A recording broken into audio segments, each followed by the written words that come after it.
Hello everyone, I am Pooja Rawat. Welcome to Adda 24/7 school. सो इस video में हम जानेंगे जो हमारे क्लास 12 के इकोनॉमिक्स का जो सब्जेक्ट है उसको लेके बच्चों टर्म 2 की हमारे एग्जाम को लेकर क्या स्ट्रेटेजीज होने वाली है और हमारा जो सिलेबस है हम किस तरह से कंप्लीट करेंगे, इसमें करने वाले हैं बच्चों चर्चा इस वीडियो में। शुरू करते हैं। तो सबसे पहले अगर हम बात करें सो हमारा टर्म 2 को लेके हमारी क्या क्या प्लानिंग होने वाली है इस पे बात कर लेते हैं। सो बच्चों हमारा टर्म 1 का एग्जाम अभी खत्म हुआ है। सो टर्म 2 का एग्जाम हमारा अप्रोक्सीमेटली स्टार्ट होने वाला है बच्चों कब? मार्च और अप्रैल में हमारे एग्जाम होने वाले। तो हमारे पास अब कितने दिन रह गए? हमारे पास दिन बचे हैं बच्चों सिर्फ 2 महीने हैं, यानी जनवरी और फरवरी हमारे पास महीने। अब जनवरी और फरवरी में हम किस तरह से स्ट्रेटजी अपनी फॉलो करेंगे?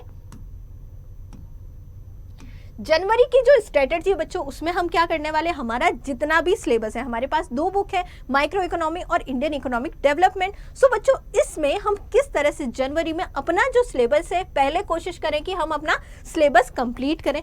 उसके बाद में अगर हम बात करें तो फेब में हम क्या करने वाले, फरवरी में हम करेंगे बच्चों क्या, हम सिलेबस को कंप्लीट करेंगे प्लस हम क्या करेंगे, रिविजन भी करेंगे और उसके साथ साथ हम इसमें बच्चों क्या करने वाले, प्रैक्टिस भी करने वाले। क्योंकि बच्चों हमारा जो फेब यानी फरवरी से थोड़ी थोड़ी प्रैक्टिस करना एग्जाम के लिए हमें शुरू करना पड़ेगा। हम जनवरी में भी कुछ प्रैक्टिस सेट करेंगे, हम फरवरी में भी प्रैक्टिस करेंगे और हमारा जो कोर्स है वो कंप्लीट करेंगे। उसी के साथ साथ हम रिवीजन भी स्टार्ट कर देंगे। मार्च जब आपके एग्जाम स्टार्ट होने वाले होंगे तब हम क्या करेंगे बच्चों, हम फुल टू प्रैक्टिस करेंगे। हम एमसीक्यू के बेस पे प्लस हम डिस्क्रिप्टिव के बेस पे, दोनों ही बेसिस पे प्रैक्टिस करेंगे और बच्चों हम क्या करेंगे, हम करेंगे मॉक टेस्ट। तो बच्चों इस तरह की हमारी कुछ प्लानिंग है जिससे कि आपका जो एग्जाम हो वो अच्छे से हो और ये हमारी जो स्ट्रेटजी है वो सक्सेसफुल हो और आपका सिलेबस भी बच्चों यहाँ पे क्या हो जाए, कंप्लीट हो जाए। अब बच्चों आगे बढ़ते हैं और देखते हैं कि हम आगे क्या करने वाले। सो बच्चों सबसे इंपॉर्टेंट बात है कि सीबीएसई ने जो टर्म 2 की जो गाइडलाइंस या फिर जो सिलेबस जारी किया था उसमें कहा था कि जो एग्जाम होगा बच्चों वो कैसा होगा, सब्जेक्टिव बेस पे क्वेश्चंस होंगे, यानी डिस्क्रिप्टिव हमारा एग्जाम होगा। पर बच्चों जिस तरह से ओमिक्रॉन जो वायरस है हमारा बढ़ रहा है तो बच्चों ये चांसेस भी लग रहे हैं कि शायद एग्जाम जो है मल्टीपल चॉइस क्वेश्चन के बेसिस पे भी हो सकता है। मे बी और मे बी नॉट, शायद सब्जेक्टिव बेसिस पे हो जाए या फिर हमारा जो एग्जाम है एमसीक्यू के बेसिस पे भी हो सकता है। ये बच्चों सीबीएसई पे डिपेंड करता है और ये ओमिक्रॉन वायरस के फैलने पे भी डिपेंड करता है कि अगर ओमिक्रॉन वायरस बहुत ज़्यादा फैला तो हमारे एग्जाम जो पैटर्न है वो कैसा हो जाएगा बच्चों, एमसीक्यू के बेसिस पे हो जाएगा। सो बच्चों हमें 2 तरीके से पढ़ाई करनी है, हमें एमसीक्यू के बेसिस पे भी पढ़ाई करनी है और हमें जो सब्जेक्टिव पेपर देना है उसके बेसिस पे भी पढ़ाई करनी है। और यह दोनों पढ़ाई हम आपको कहाँ कराएंगे, अड्डा 24/7 स्कूल पे कराएंगे। हम देखेंगे जैसे एमसीक्यू के पैटर्न पे जो अभी तक आपने टर्म 1 में भी देखा होगा किस तरह से हमें एक एक चीज को आराम से पढ़ना पड़ेगा, किस क्वेश्चन का आंसर कैसे आ सकता है हम तो उसको हमें देखना पड़ेगा।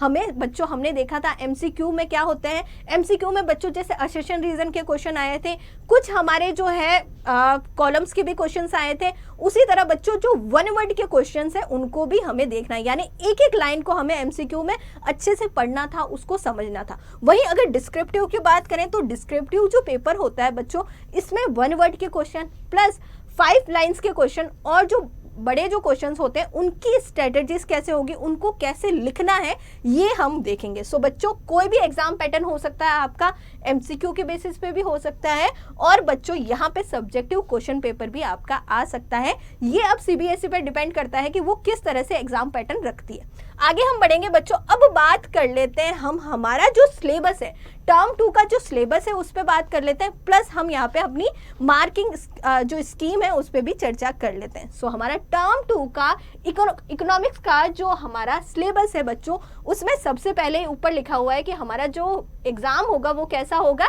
सब्जेक्टिव क्वेश्चन पेपर होगा। पर बच्चों ऐसा जरूरी नहीं है। मैंने अभी क्या कहा कि अगर ओमिक्रॉन बहुत ज़्यादा तेज गति से फैला इंडिया में सो मे बी लॉकडाउन लग सकता है और मे बी आपके एग्जाम कैसे हो सकते हैं, एमसीक्यू के बेसिस पे भी हो सकते हैं। अब तो एमसीक्यू बेसिस आपको बच्चों हार्ड भी नहीं लग रहा होगा क्योंकि अभी अभी आपने एग्जाम दिए हैं जो कि कुछ पैटर्न में कुछ एग्जाम जो है आपके बहुत इजी आए हैं, कुछ आपके हार्ड आए हैं। सो बच्चों इससे आपको पता लग गया होगा कि एमसीक्यू के बेसिस पे जो एग्जाम होते हैं उनमें हमें किस तरह से तैयारी करनी है, ठीक है। सो सबसे पहले अगर हम बात करें, हमारे पास 2 बुक्स है टर्म 2 में, जैसे कि हमारी 12th में 2 बुक्स हैं। कौन कौन सी? पहली मैक्रो इकोनॉमी, दूसरी है बच्चों इंडियन इकोनॉमिक डेवलपमेंट। अब बच्चों मैक्रो इकोनॉमी में कौन कौन से चैप्टर आएंगे हमारे? हमारे 2 चैप्टर आने वाले हैं, national income and related aggregates, और दूसरा चैप्टर है बच्चों determination of income and employment. दोनों के दोनों चैप्टर कितने मार्क्स के हैं तो इनके मार्क्स देख लेते हैं। नेशनल इनकम अकाउंटिंग है बच्चों हमारा 10 मार्क्स का, और बच्चों हमारा determination of income and employment है, ये बच्चों है 12 मार्क्स का। दोनों ही चैप्टर बहुत ज्यादा इंपॉर्टेंट है। दोनों ही चैप्टर क्या है बच्चों? न्यूमेरिकल्स है। ध्यान रखना, दोनों ही चैप्टर क्या है हमारे? न्यूमेरिकल्स है। इसमें से बच्चों न्यूमेरिकल्स बनते हैं और इसमें से बहुत ज्यादा क्वेश्चंस बनने के चांसेस हैं, क्योंकि दोनों न्यूमेरिकल्स हैं तो कोई भी न्यूमेरिकल पोर्शन आ सकता है, और दोनों बहुत ज्यादा लेंथी चैप्टर हैं, और दोनों हमारे कवर कितने कर रहे हैं? यहाँ पे 10 और 12 मार्क्स को कवर करने हैं, ठीक है बच्चों। इसके अलावा टोटल हमारा हो गया मैक्रो इकोनॉमिक का सब टोटल कितना हो गया? 22 मार्क्स हो गया। अब बढ़ते हैं बच्चों इंडियन इकोनॉमिक डेवलपमेंट, जो कि हमारी सेकंड बुक है। उसमें क्या क्या आने वाला है? उसमें हमारी बच्चों current challenge facing Indian economy, यानी कि हमारे 7 चैप्टर से स्टार्ट होगा, 7 to 10, यानी 4 चैप्टर आएंगे बच्चों किसमें? Indian economic development. याद रखना 4 चैप्टर आने वाले हैं, ठीक है। 6 चैप्टर हमारे टर्म 1 में आ गए, और रिमेनिंग जो 4 चैप्टर है वो आएंगे हमारे टर्म 2 में। हमारे टर्म 2 में बच्चों आने वाले कौन कौन से चैप्टर है? एम्प्लॉयमेंट हो गया, इंफ्रास्ट्रक्चर हो गया, सस्टेनेबल इकोनॉमिक डेवलपमेंट हो गया, ये हमारा 7, 8 और 9 चैप्टर है, और 10 चैप्टर है हमारा क्या? Development experience of India a comparison with the neighbours. अब बच्चों ये हमारे चैप्टर्स हैं जो हमें पढ़ने हैं टर्म 2 के लिए इंडियन इकोनॉमिक डेवलपमेंट के, और इनके मार्किंग स्कीम क्या हो जाएगी? ये जो बच्चों हमारी जो यूनिट है वो कवर कर रही है बच्चों 12 मार्क्स को, यानी ये जो तीनों चैप्टर है वो कितने मार्क्स के होंगे? 12 मार्क्स के। और जो हमारा लास्ट चैप्टर है बच्चों ये कितने मार्क्स को कैरी कर रहा है? ये 6 मार्क्स को कैरी कर रहा है अकेला चैप्टर। बच्चों ये वाला जो चैप्टर है वो बहुत ही ज्यादा इंपॉर्टेंट है। इसके अलावा सारे ही चैप्टर क्या है बच्चों? इंपॉर्टेंट है। बच्चों हमने यहाँ पे देखा, और टोटल हमारा इंडियन इकोनॉमिक डेवलपमेंट के कितने यहाँ पे मार्किंग हो गई? 18 की मार्किंग हो गई, और दोनों को मिला के हमने क्या करा? 40 का हमारा मार्किंग हो जाएगा, और 10 का हमारा प्रोजेक्ट वर्क हो जाएगा। जैसे कि इस बार टर्म 1 में भी हमारे 40 का हमारा क्वेश्चन पेपर आया था, और 10 मार्क्स हमें मिले थे प्रोजेक्ट वर्क के। उसी तरह बच्चों टर्म 2 का भी हमारे कितने मार्क का होगा? हमारे होगा 14 मार्क का, और हमारे 10 जो मार्क हैं वो कैसे मिलेंगे? प्रोजेक्ट वर्क के मिलेंगे, ठीक है बच्चों। और हमारा टाइम ड्यूरेशन, जैसे कि हमारा टर्म 1 में 130 मिनट्स था, इसमें क्या होगा बच्चों? यहाँ पे 2 आवर्स का हमारा टाइम ड्यूरेशन होगा। बच्चों ये हमने देखा। अब इन चैप्टर्स को भी हम एक बार देख लेते हैं। मैंने बात करी थी इंडियन नेशनल इनकम और रिलेटेड एग्रीगेट्स, और बच्चों हमारा determination of income and employment. दोनों ही क्या है बच्चों? बहुत ही ज्यादा डिस्क्रिप्टिव है, प्लस दोनों में ही क्या है? बहुत ही ज्यादा न्यूमेरिकल्स हैं, ठीक है। उसके अलावा इंडियन इकोनॉमिक डेवलपमेंट की अगर हम बात करें, बच्चों एम्प्लॉयमेंट है, जिसमें हम देखते हैं एम्प्लॉयमेंट, अनएम्प्लॉयमेंट, स्ट्रक्चर, अनस्ट्रक्चर जो है ऑर्गेनाइजेशन कौन कौन से, कैसे एम्प्लॉयमेंट इंडिया में किस तरह से है, क्या फेसेस हो रहे हैं चैलेंजेस। वही बच्चों इंफ्रास्ट्रक्चर की बात करें तो इंडिया में इंफ्रास्ट्रक्चर किस तरह से है, हेल्थ की कंडीशन क्या है, एजुकेशन किस तरह से है, इसमें हम देखेंगे। वही बच्चों सस्टेनेबल इकोनॉमिक डेवलपमेंट में है कि सस्टेनेबल इकोनॉमिक डेवलपमेंट किस तरह से इंडिया में हो रहा है।